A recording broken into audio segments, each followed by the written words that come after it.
I was watching this senator grilling on Instagram the other day, and a judicial appointee by former President Joe Biden, U.S. Magistrate Judge Sarah Netburn. This was a few years back, but Judge Netburn reportedly signed off on the transfer of a male sex offender to a women's prison. The article I read, that I found actually,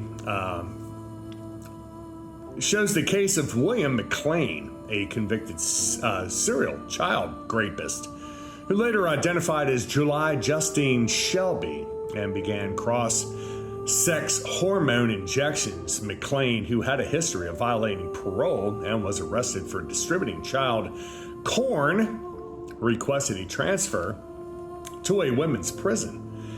And the Bureau of Prisons opposed that transfer, citing concerns that McLean would molest women inmates. However, Judge Netburn overruled the BOP's decision. Her 48-page opinion, according to the article, claimed the BOP's decision was based on bias and fear and not evidence, and that it violated McLean's Eighth Amendment right against cruel and unusual punishment. It also quoted that Netburn as saying there were no signs the predator was a risk of reoffending.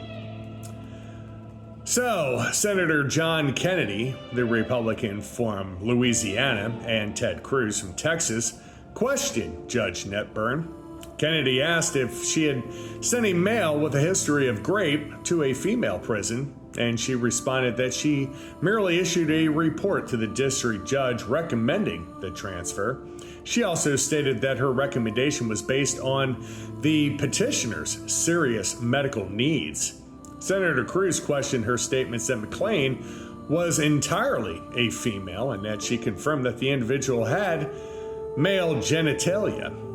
He then asked if the female inmates had a right to not have a 6'2" man who is a repeat serial rapist as a cellmate. So, this is a judge that was appointed by our former president that, as you heard, really made some poor decisions. But let me know what you think. Give me a like, comment, and share.